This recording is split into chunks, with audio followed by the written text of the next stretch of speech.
स्मृति चिन्ह non stop Haryana के नित नए संकल्पों को पूरा करने का भाव अभिव्यक्त करता है। देवियों सज्जनों, बहुत बहुत वंदन, अभिनंदन माननीय प्रधानमंत्री श्री नरेंद्र मोदी जी का।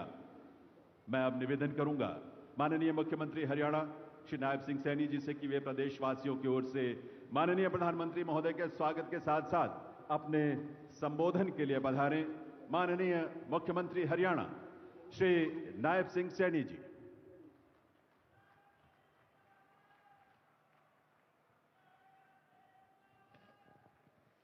भारत माता की,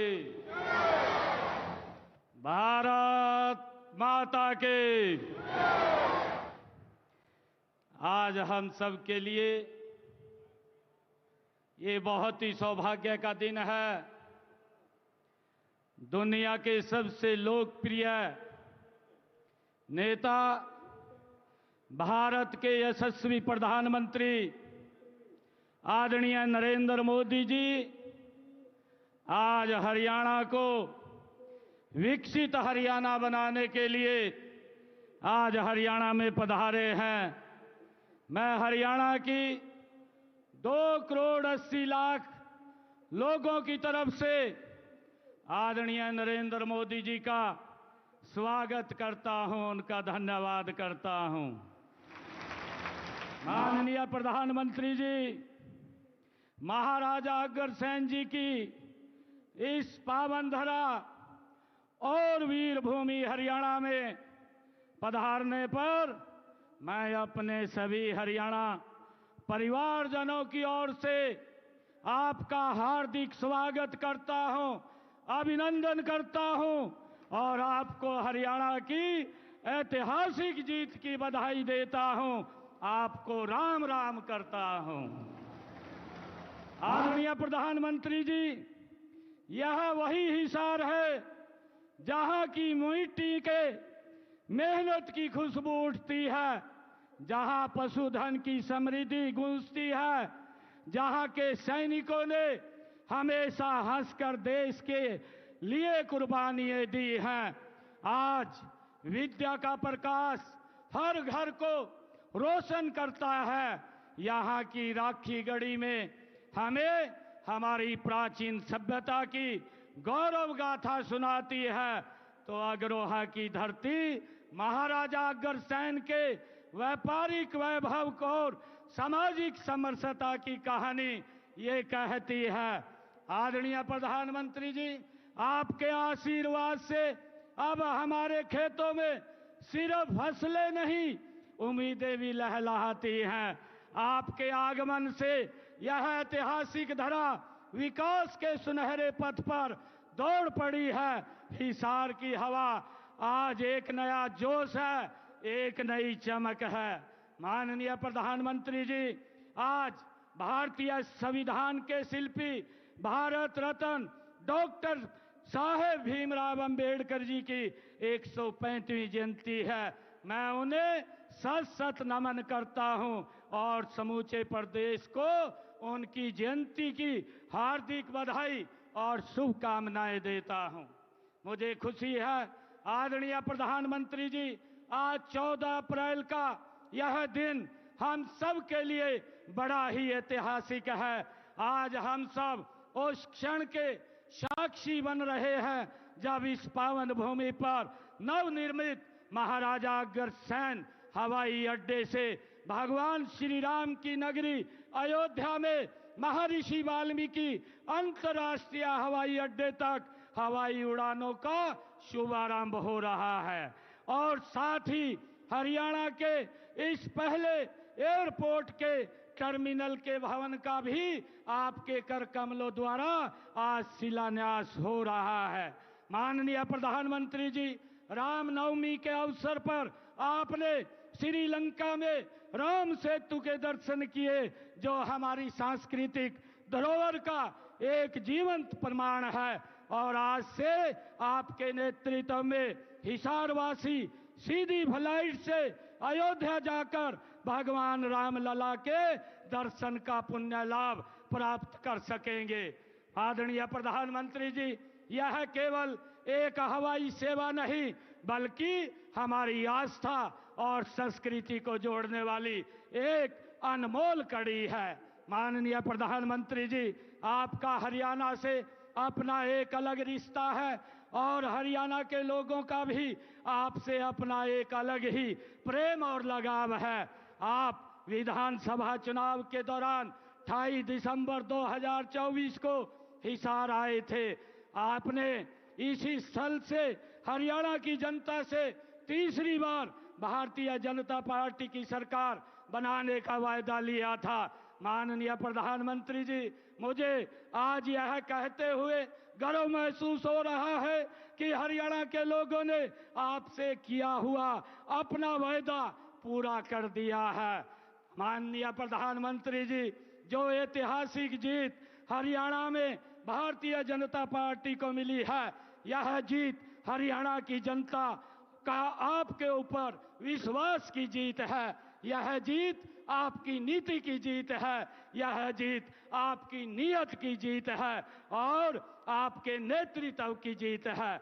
माननीय प्रधानमंत्री जी, हम सौभाग्यशाली हैं कि हमें आपका कुशल नेतृत्व मिला। ये उसकी जीत है। यह जीत आपके मार्गदर्शन में हो रहे हरियाणा के विकास की जीत है। माननीय प्रधानमंत्री जी, मुझे आज आपको यह बताते हुए खुशी हो रही है कि तीसरी पारी के 100 दिनों के अंदर अंदर ही हमने अपने संकल्प पत्र के 19 वायदे पूरे किए हैं। 90 वायदों पर काम शुरू हो चुका है और बाकी सभी भी तेज गति से काम हो रहा है। माननीय प्रधानमंत्री जी, हरियाणा आपके मार्गदर्शन और कुशल नेतृत्व में डबल इंजन की सरकार से ट्रिपल इंजन सरकार बन गई है और 3 गुना रफ्तार से आगे बढ़ रही है। माननीय प्रधानमंत्री जी, हमने अपनी माताओं बहनों से लाडो लक्ष्मी योजना की शुरुआत का वायदा किया था। मुझे बताते हुए खुशी हो रही है कि हमने पहले ही बजट में हमने इस योजना के लिए 5,000 करोड़ रुपए का प्रावधान कर दिया है। माननीय प्रधानमंत्री जी, जब आप 28 सितंबर 2024 को इसी सभा स्थल पर हिसार आए थे, तब एक वादा मैंने पूरे हरियाणा की ओर से आपको किया था और वह था कि हरियाणा में तीसरी बार भारतीय जनता पार्टी की सरकार बनते ही हम आपको हिसार एयरपोर्ट के उद्घाटन के लिए बुलाएंगे। और आपने भी वायदा किया था और गारंटी भी दी थी कि सरकार बनते ही एयरपोर्ट के काम में गति भी आएगी और इसका उद्घाटन करने भी आएंगे। माननीय प्रधानमंत्री जी, मुझे खुशी है कि आज यह दोनों वायदे भी पूरे हो गए हैं। माननीय प्रधानमंत्री जी, आजादी के इतने वर्षों बाद भी देश के कई हिस्सों में हवाई संपर्क न होने से आम व्यक्ति के लिए हवाई यात्रा करना एक हवाई सपना ही था। हर देशवासी की इस सपने को साकार करने का काम माननीय प्रधानमंत्री श्री नरेंद्र मोदी जी ने अपने उड़ान योजना की शुरुआत करके किया।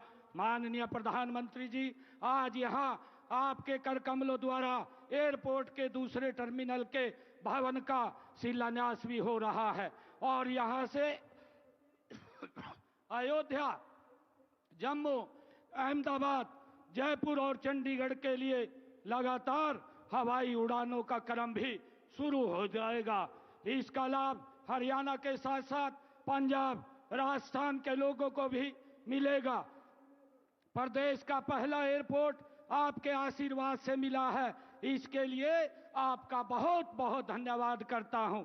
माननीय प्रधानमंत्री जी, हरियाणा अगर आज 3 गुना रफ्तार से आगे बढ़ रहा है तो इसका कारण आप हैं, आपका नेतृत्व है, आपका मार्गदर्शन है, आपकी सोच है और आपका विजन है। माननीय प्रधानमंत्री जी, आज आपके कर कमलों से हरियाणा की एक नई दिशा, नई उड़ान और नए युग का आरंभ हो रहा है। माननीय प्रधानमंत्री जी, मैं आपको हरियाणा के 2 करोड़ 80 लाख लोगों की ओर से ये विश्वास दिलाता हूं कि आपके विकसित भारत के सपने को पूरा करने में हरियाणा का स्थान और हरियाणा का योगदान दोनों अग्रणी रहेंगे। मैं एक बार फिर पूरे धाकड़ हरियाणा की ओर से देश के धाकड़ प्रधानमंत्री जी का इस पवित्र भूमि पर स्वागत करता हूं, अभिनंदन करता हूं, धन्यवाद करता हूं। जय हिंद, जय भारत, जय भारत मां।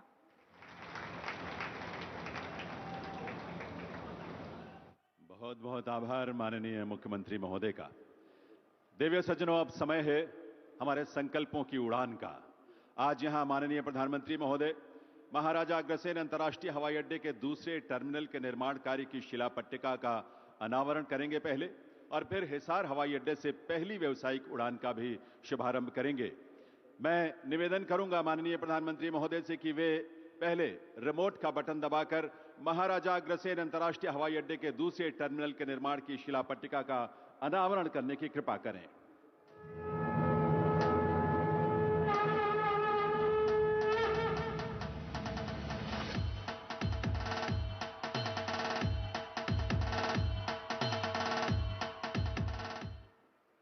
और माननीय प्रधानमंत्री महोदय हिसार हवाई अड्डे से पहली व्यावसायिक उड़ान का भी शुभारंभ करेंगे रिमोट का बटन दबाकर। एक बार पुनः उनसे निवेदन है कि वे रिमोट का बटन दबाकर इसका शुभारंभ करें। माननीय प्रधानमंत्री महोदय।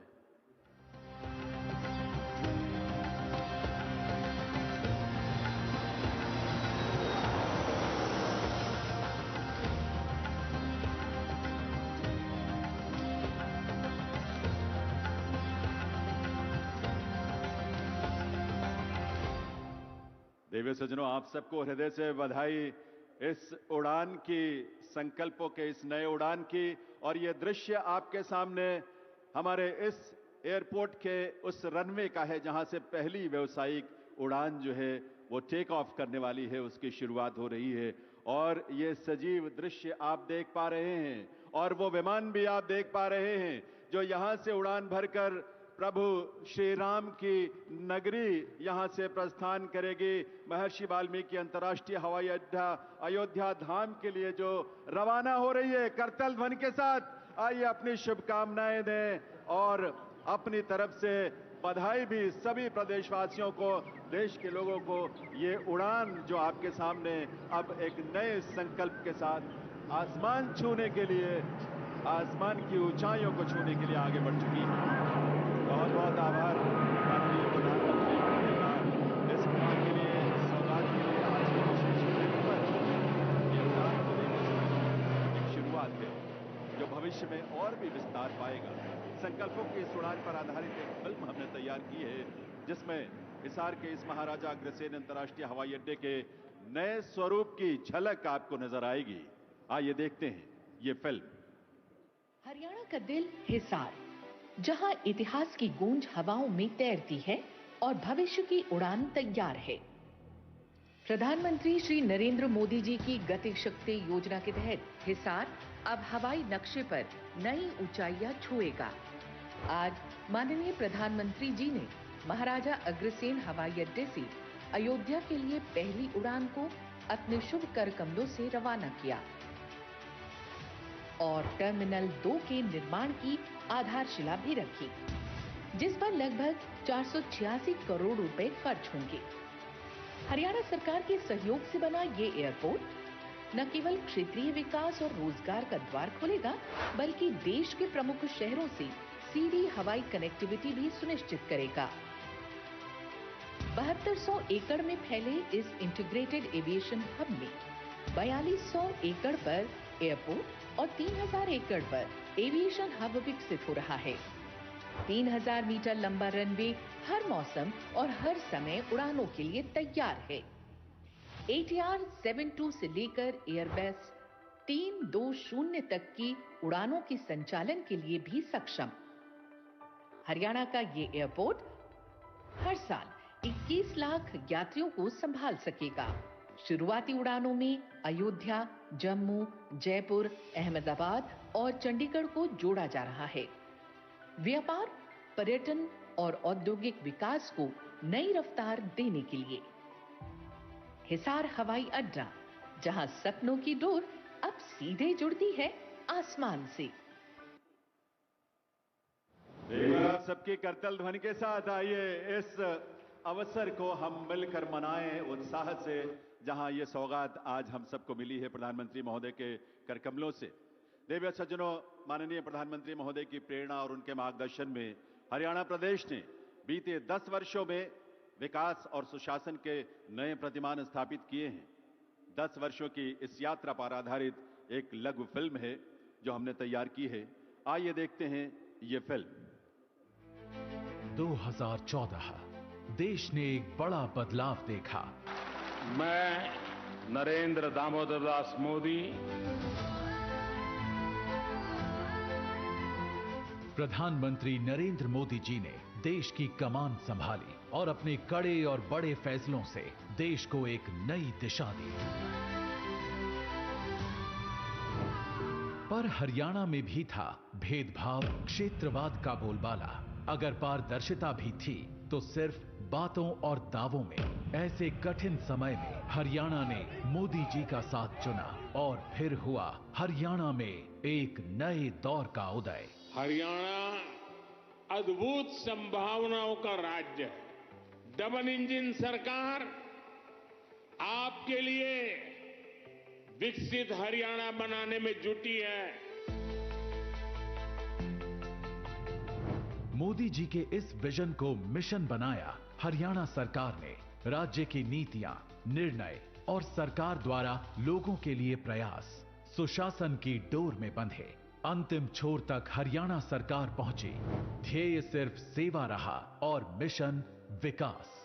आदरणीय प्रधानमंत्री नरेंद्र मोदी जी का जो शब्द है, सबका साथ, सबका विकास और सबका प्रयास, उसको लेकर के हमारी सरकार निरंतर काम कर रही है।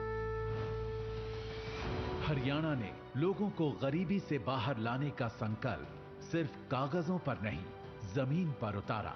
और जहां एक ओर हरियाणा देश का पहला राज्य बना जिसने गरीबी रेखा की आय सीमा को बढ़ाकर 1,80,000 रुपए कर दिया, वहीं दूसरी ओर पारदर्शिता, विश्वास और निष्पक्षता, इन नीतियों ने नए हरियाणा की नींव रखी।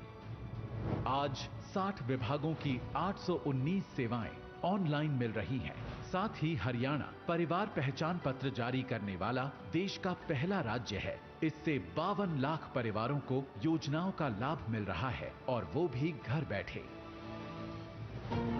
पिछले 10 वर्षों में हरियाणा ने कई बड़ी उपलब्धियां हासिल की हैं, जिससे हरियाणा बना पढ़ी लिखी पंचायतों वाला देश का सबसे पहला राज्य। हरियाणा ने पंचायतों में महिलाओं की 50% भागीदारी सुनिश्चित की। इसके अलावा हरियाणा कर्मचारियों के लिए ऑनलाइन ट्रांसफर नीति वाला देश का पहला राज्य बना। ट्रांसफर पोस्टिंग का खेल नहीं चलता और अब सरकार नागरिकों के दरवाजे पर आ गई है। लंबी कतारों और परेशानी से जनता को छुटकारा मिला है। सामाजिक सुरक्षा पेंशन, जो कि 2014 में 1,000 रुपए थी, उसे बढ़ाकर 3,000 रुपए करने वाला पहला राज्य भी बन गया है हरियाणा। किसानों को सही समय पर भुगतान की चुनौती से निपटने के लिए हरियाणा सरकार ने शुरू किया मेरी फसल मेरा ब्यौरा पोर्टल। अब फसल बेचने के 48 घंटों के भीतर किसान को मिलता है पूरा भुगतान सीधे खाते में। डीबीटी के माध्यम से सीधे 12 लाख किसानों के खाते में फसल खरीद के 1,25,000 करोड़ रुपए पहुंचे हैं। इतना ही नहीं, 45 लाख परिवारों को चिरायु योजना से सालाना 5 लाख रुपए तक का मुफ्त इलाज भी उपलब्ध है। हरियाणा ने 1 करोड़ 20 लाख से ज्यादा चिरायु आयुष्मान कार्ड बनाए ताकि अब बीमारी से किसी पर कोई बोझ न आए। साथ ही हरियाणा ने अंग्रेजों के समय से चले आ रहे लाल डोरा के विवादों को खत्म किया। 25 लाख से अधिक परिवारों को लाल डोरा के भीतर अपनी जमीन का स्वामित्व मिला। भविष्य को संवारने की इसी मुहिम में हरियाणा में 13 लाख से ज्यादा घरों तक पहुंचा नल से साफ पानी, जिससे अब बेटियां पानी भरने नहीं, सपने पूरे करने निकलती हैं। आज 6,000 से अधिक गांवों में 24 घंटे बिजली उपलब्ध है। साथ ही रेलवे और मेट्रो नेटवर्क का विस्तार भी तेजी से हो रहा है। औद्योगिक विकास के मामले में भी पीछे नहीं हरियाणा। फॉर्च्यून 400 कंपनियों के हेडक्वार्टर्स यहीं पर हैं। पिछले 10 साल में हमने वो किया जो कभी असंभव लगता था। हरियाणा ने हर क्षेत्र में तेज बदलाव किया है। अब यहां सपनों को पंख मिलते हैं और हौसलों को मंजिल। ये नया हरियाणा है, सशक्त, तेज और नॉन स्टॉप। एक बार आपकी करतल ध्वनि की गूंज जरूर सुनाई देनी चाहिए, क्योंकि ये नया हरियाणा है, नॉन स्टॉप हरियाणा है। देवियों सज्जनों, स्वतंत्र भारत के इतिहास में वर्ष 2014, आप सब इस बात को गहरे से महसूस करते हैं, एक नए युग के प्रवर्तन का वर्ष था, जब माननीय प्रधानमंत्री श्री नरेंद्र मोदी ने देश का नेतृत्व संभाला और बाबा साहेब के चिंतन और उनकी विरासत को समावेशी भारत, विकसित भारत के निर्माण का आधार बनाया। सबका साथ, सबका विकास बाबा साहेब के उसी चिंतन का विस्तार है। आइए देवियों सज्जनों, आप सबके करतल ध्वनि के साथ निवेदन करें ऐसे युग दृष्टा प्रधानमंत्री श्री नरेंद्र मोदी जी से वे अपने संबोधन के लिए पधारें, हम सबका मार्गदर्शन करें, हम सबको शुभकामना, अपना शुभ संदेश दें। माननीय प्रधानमंत्री महोदय।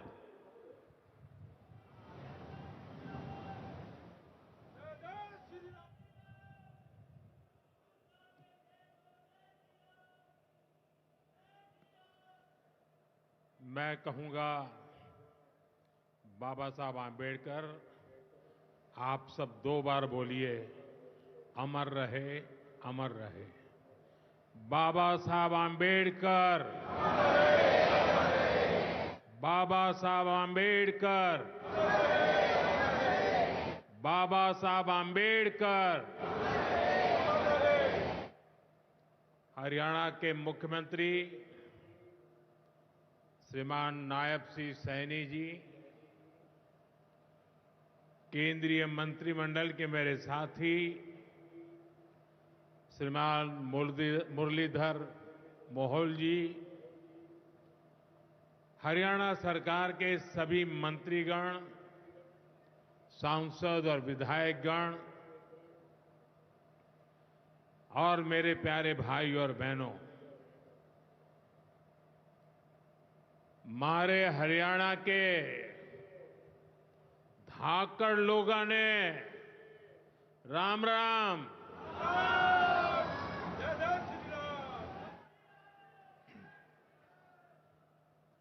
ठाडे जवान, ठाडे खिलाड़ी और ठाडा भाईचारा, यो से हरियाणा की पहचान।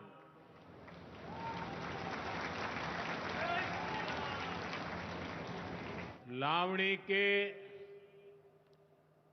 इस अति व्यस्त समय में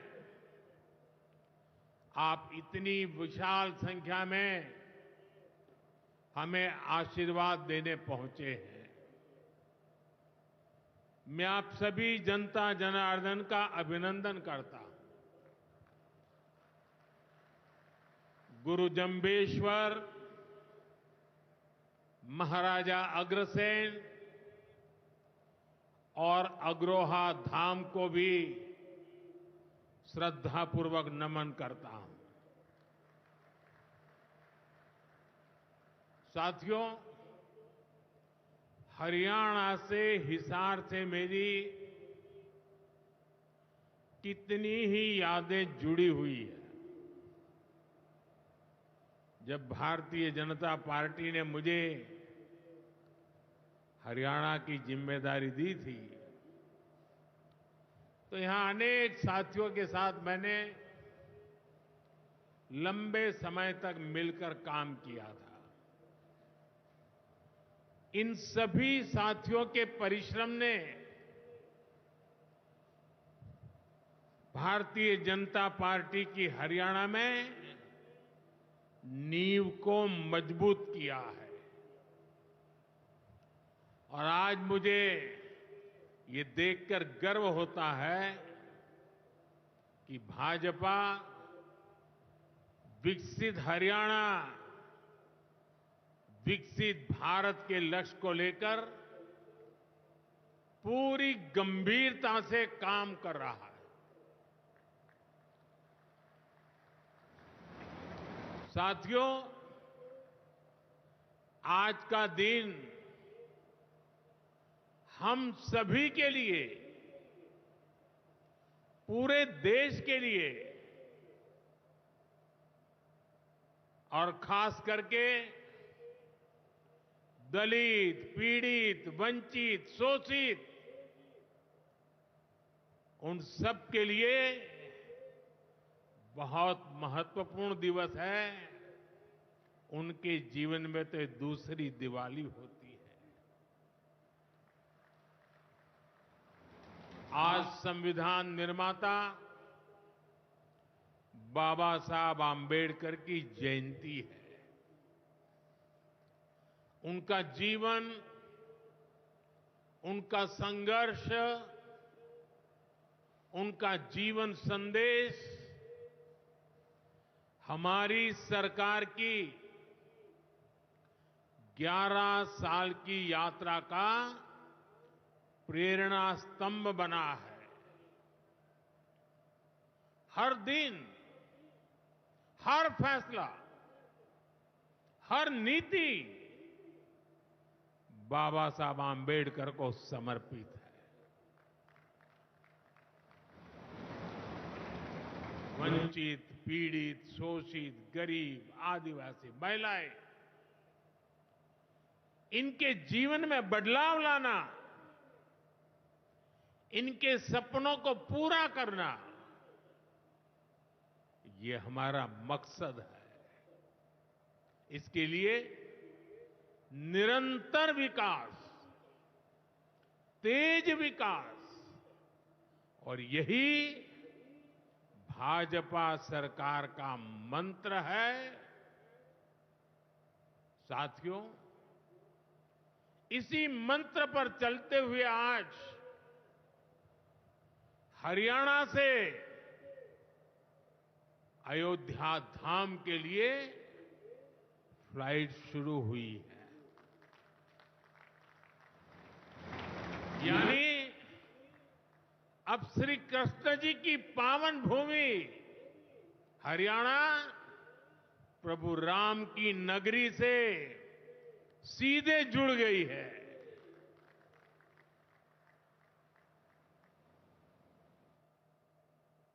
अग्रसेन हवाई अड्डे से वाल्मीकि हवाई अड्डे आज सीधी उड़ान भरी जा रही है। बहुत जल्द यहां से दूसरे शहरों के लिए भी उड़ानें शुरू होगी। आज हिसार एयरपोर्ट की नई टर्मिनल बिल्डिंग का शिलान्यास भी हुआ है। ये शुरुआत हरियाणा की आकांक्षाओं को एक नई ऊंचाई पर पहुंचाने की उड़ान है। मैं हरियाणा के लोगों को इस नई शुरुआत के लिए ढेर सारी बधाई देता हूं। साथियों, मेरा आपसे वादा रहा है, हवाई चप्पल पहनने वाला भी हवाई जहाज में उड़ेगा।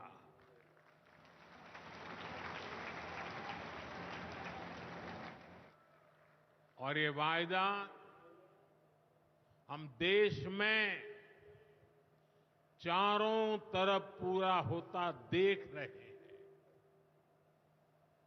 बीते 10 सालों में करोड़ों भारतीयों ने जीवन में पहली बार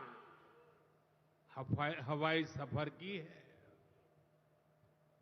हमने वहां भी नए एयरपोर्ट बनाए, जहां कभी अच्छे रेलवे स्टेशन तक नहीं थे।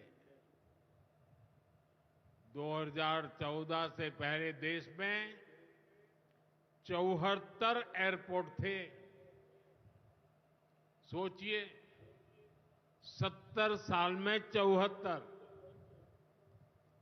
आज देश में एयरपोर्ट की संख्या 150 के पार हो गई है।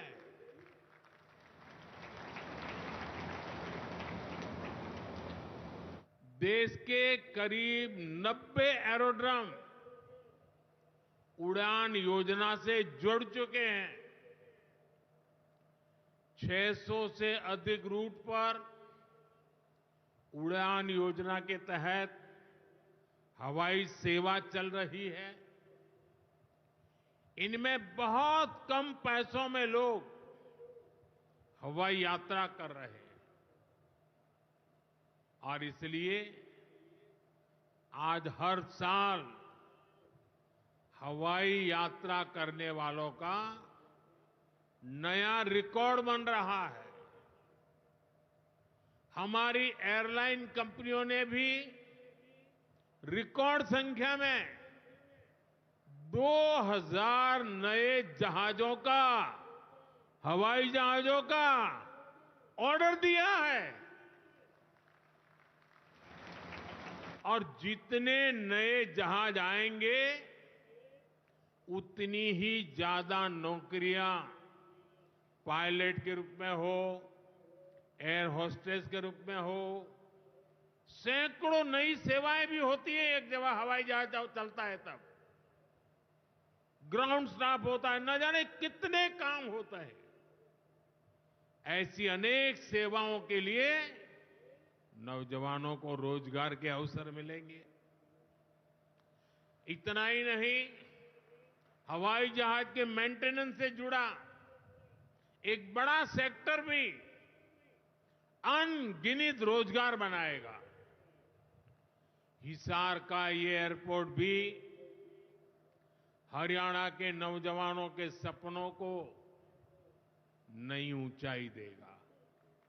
साथियों, हमारी सरकार एक तरफ कनेक्टिविटी पर बल दे रही है, दूसरी तरफ गरीब कल्याण और सामाजिक न्याय भी सुनिश्चित कर रही है।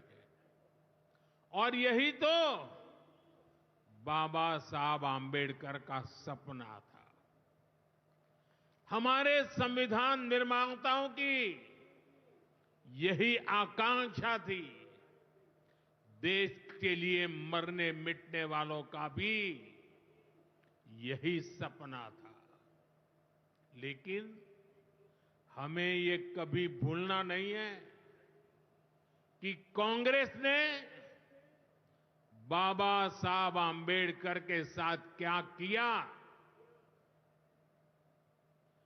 जब तक बाबा साहब जीवित थे, कांग्रेस ने उन्हें अपमानित किया। दो बार उन्हें चुनाव हरवाया। कांग्रेस की पूरी सरकार उनको उखाड़ फेंकने में लगी थी। उनको सिस्टम से बाहर रखने की साजिश की गई। जब बाबा साहब हमारे बीच नहीं रहे तो कांग्रेस ने उनकी याद तक मिटाने की कोशिश की। कांग्रेस ने बाबा साहब के विचारों को भी हमेशा के लिए खत्म कर देना चाहा। डॉक्टर अंबेडकर संविधान के संरक्षक थे। कांग्रेस संविधान की भक्षक बन गई है। डॉक्टर अंबेडकर समानता लाना चाहते थे, लेकिन कांग्रेस ने देश में वोट बैंक का वायरस फैला दिया। साथियों, बाबा साहब चाहते थे कि हर गरीब, हर वंचित गरिमा से जी सके, सर ऊंचा करके जिए, वो भी सपने देखें, अपने सपने पूरे कर सके। लेकिन कांग्रेस ने एससी, एसटी, ओबीसी को सेकंड क्लास सिटीजन बना दिया। कांग्रेस के लंबे शासनकाल में कांग्रेस के नेताओं के घर में स्विमिंग पूल तक पानी पहुंच गया, लेकिन गांव में नल से जल नहीं पहुंचा। आजादी के 70 साल बाद भी गांवों में सिर्फ 16% घरों में नल से जल आता था। सोचिए, 100 घर में से 16 घर में। इससे सबसे ज्यादा प्रभावित कौन थे? इससे एससी, एसटी, ओबीसी सबसे ज्यादा प्रभावित थे। अरे उनकी इतनी ही चिंता थी, आज जो गली गली में जाके भाषण झाड़ रहे हैं, अरे कम से कम मेरे एससी, एसटी, ओबीसी भाइयों के घर तक अरे पानी तो पहुंचा देते। हमारी सरकार ने 6-7 साल में 12 करोड़ से ज्यादा ग्रामीण घरों में नल कनेक्शन दिए हैं। आज गांव के 80% घरों में, यानी पहले 100 में से 16, आज 100 में से 80 घरों में नल से जल आता है। और बाबा साहब का आशीर्वाद है, हम हर घर तक नल से जल पहुंचाएंगे। शौचालय के अभाव में भी सबसे बुरी स्थिति एससी, एसटी, ओबीसी समाज की ही थी। हमारी सरकार ने 11 करोड़ से ज्यादा शौचालय बनवाकर वंचितों को गरिमा का जीवन दिया है। साथियों, कांग्रेस के जमाने में एससी, एसटी, ओबीसी के लिए बैंक का दरवाजा तक नहीं खुलता था। बीमा, लोन, मदद, ये सारी बातें सब सपना था। लेकिन अब जनधन खातों के सबसे बड़े लाभार्थी मेरे एससी, एसटी, ओबीसी के भाई बहन हैं। हमारे एससी, एसटी, ओबीसी भाई बहन आज गर्व से जेब में से रुपए कार्ड निकाल करके दिखाते हैं। जो अमीरों के जेब में कभी रुपए कार्ड हुआ करते थे, वो रुपए कार्ड आज मेरा गरीब दिखा रहा है। साथियों, कांग्रेस ने हमारे पवित्र संविधान को सत्ता हासिल करने का एक हथियार बना दिया। जब जब कांग्रेस को सत्ता का संकट दिखा, उन्होंने संविधान को कुचल दिया। कांग्रेस ने आपातकाल में संविधान की स्पिरिट को कुचला, ताकि जैसे तैसे सत्ता बनी रहे। संविधान की भावना है कि सबके लिए एक जैसी नागरिक संहिता हो, जिसे मैं कहता हूं सेक्युलर सिविल कोड। लेकिन कांग्रेस ने इसे कभी लागू नहीं किया। उत्तराखंड में भाजपा सरकार आने के बाद सेक्युलर सिविल कोड, समान नागरिकता संहिता ये लागू हुई, डंकी की चोट पर लागू हुई। और देश का दुर्भाग्य देखिए,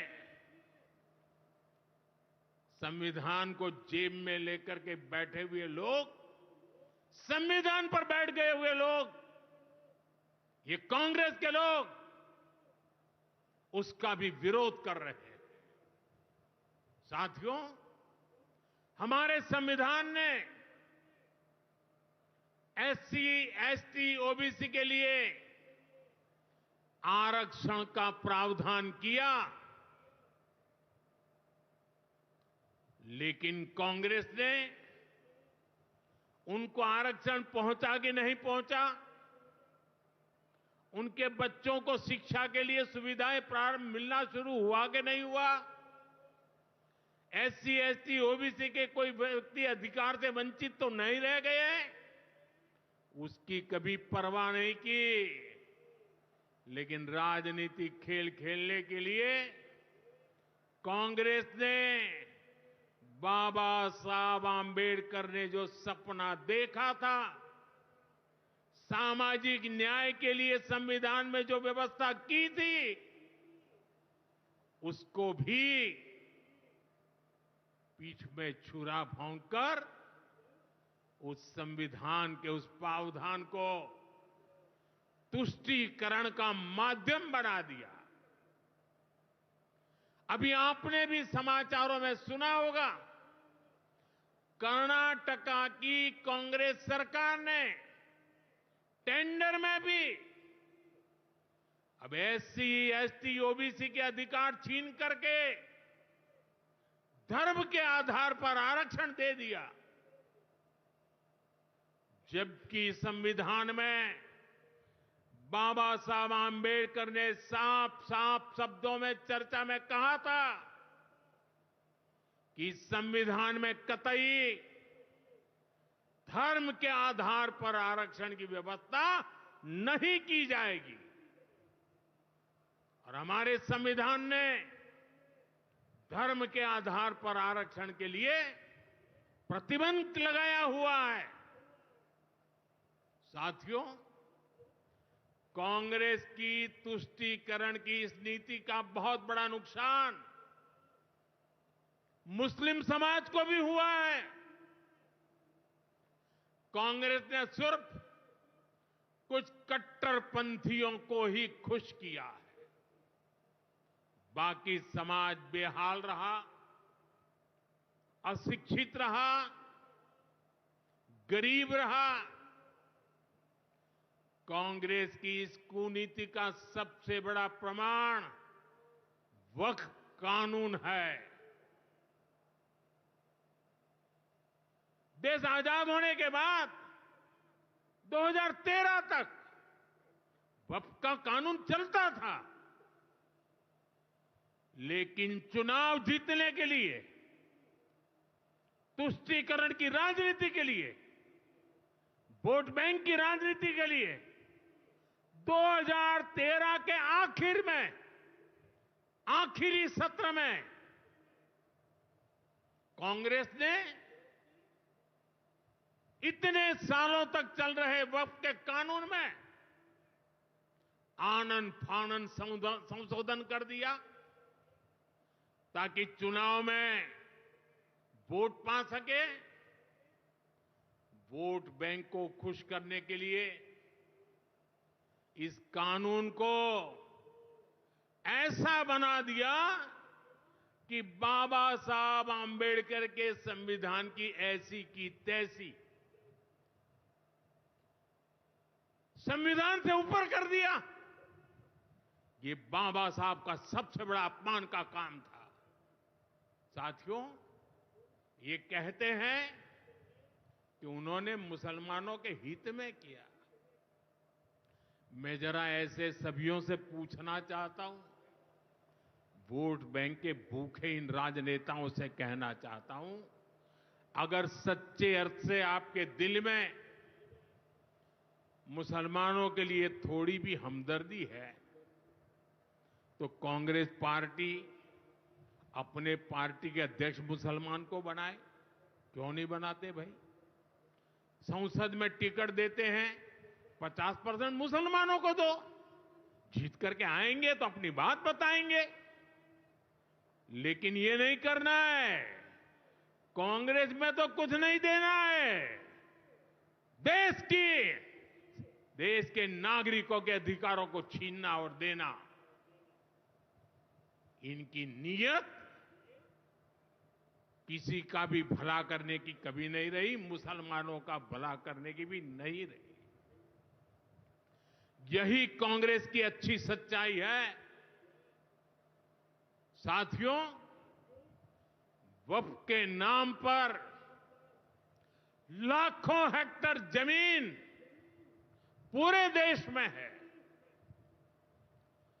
इस जमीन, इस प्रॉपर्टी से गरीब का, बेसहारा महिलाओं बच्चों का भला होना चाहिए था। और आज ईमानदारी से उसका उपयोग हुआ होता तो मेरे मुसलमान नौजवानों को साइकिल के पंक्चर बना करके जिंदगी नहीं गुजारनी पड़ती। लेकिन इससे मुट्ठी भर भू माफिया का कोई भला हुआ। पसमानदा मुस्लिम इस समाज को कोई फायदा नहीं हुआ। और ये भूमाफिया किसकी जमीन लूट रहे थे? ये दलित की जमीन लूट रहे थे, पिछड़ों की जमीन लूट रहे थे, आदिवासी की जमीन लूट रहे थे, विधवा महिलाओं की संपत्ति लूट रहे थे। सैकड़ों विधवा मुस्लिम महिलाओं ने भारत सरकार को चिट्ठी लिखी, तब जाके कानून की चर्चा आई है। वक्फ कानून में बदलाव के बाद अब ये गरीबों से जो लूटा जा रहा है वो बंद होने वाला है।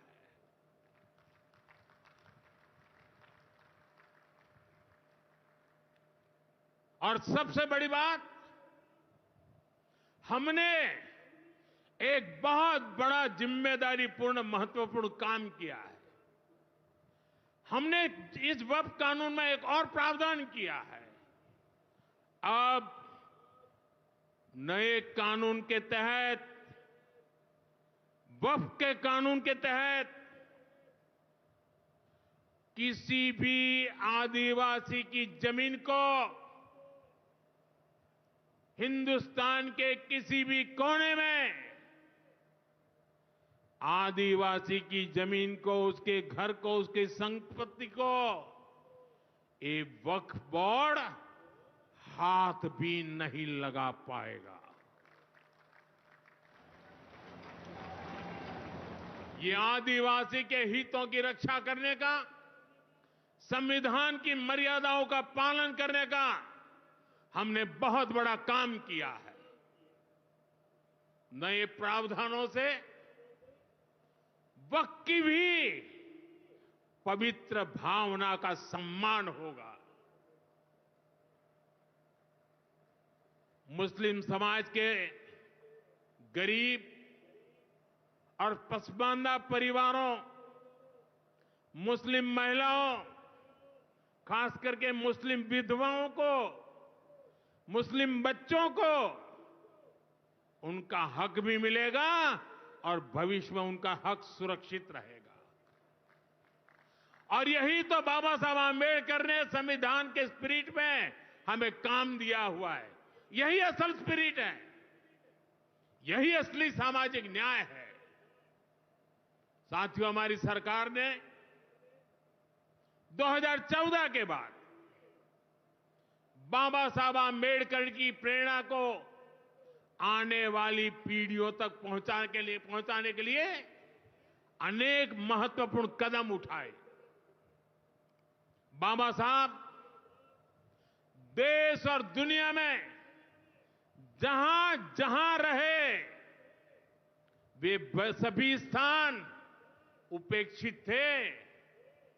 जो संविधान के नाम पर अपनी राजनीतिक रोटी सेकने के लिए निकले हैं, उन्होंने बाबा साहब से जुड़े हुए हर स्थान का अपमान किया, इससे इतिहास से मिटाने का प्रयास किया। स्थिति ये थी कि मुंबई के इंदु मिल में बाबा साहब आंबेडकर का स्मारक बनाने के लिए भी देश भर में लोगों को आंदोलन करने पड़े। हमारी सरकार ने आते ही इंदु मिल के साथ साथ बाबा साहब आंबेडकर की महू की जन्मभूमि हो, बाबा साहब आंबेडकर जी की लंदन की शिक्षा भूमि हो, दिल्ली में उनकी महापरिनिर्वाण स्थली हो, या फिर नागपुर की दीक्षा भूमि हो, हमने सभी का विकास किया। इनको पंच तीर्थ के रूप में विकसित किया है। मेरा सौभाग्य है कि कुछ दिन पहले ही मुझे दीक्षा भूमि में जाकर, नागपुर जाकर बाबा साहब को नमन करने का अवसर मिला। साथियों, कांग्रेस के लोग सामाजिक न्याय की बड़ी बड़ी बातें करते हैं, लेकिन हमें ये भी याद रखना है कि कांग्रेस ने बाबा साहब आंबेडकर और चौधरी चरण सिंह जी, इन दोनों महान सपूतों को भारत रत्न नहीं दिया था। बाबा साहब आंबेडकर को भारत रत्न तब मिला जब केंद्र में भाजपा के समर्थन वाली सरकार बनी। वहीं हमें गर्व है कि भाजपा की ही सरकार ने चौधरी चरण सिंह जी को भी भारत रत्न दिया है। साथियों, सामाजिक न्याय के, गरीब कल्याण के पथ को हरियाणा की भाजपा सरकार भी निरंतर सशक्त कर रही है। सरकारी नौकरियां की भी हरियाणा में क्या हालत थी, आप सबको पता है। यूं किया करते, जे नौकरी लागणी है तो किसी नेता के गैल हो ले, और न तो रुपया ले आ, बापू की जमीन और मां के तो जेवर भी बिक जाया करते। मुझे खुशी है कि नायब सिंह सैनी जी की सरकार ने कांग्रेस की इस बीमारी का इलाज कर दिया।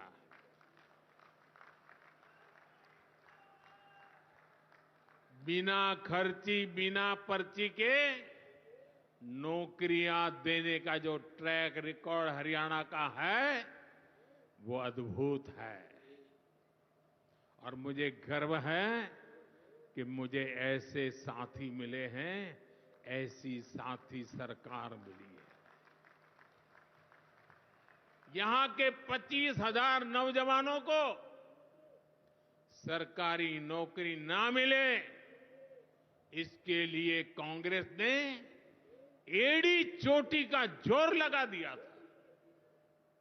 लेकिन इधर मुख्यमंत्री नायब सैनी जी ने शपथ ली, उधर हजारों युवाओं को नियुक्ति पत्र जारी कर दिए गए। यह है भाजपा का, सरकार का सुशासन।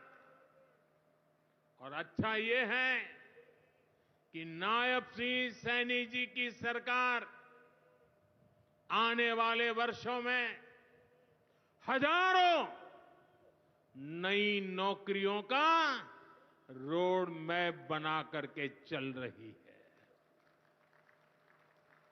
साथियों, हरियाणा वो प्रदेश है जहां बहुत बड़ी संख्या में युवा सेना में जाकर देश की सेवा करते हैं।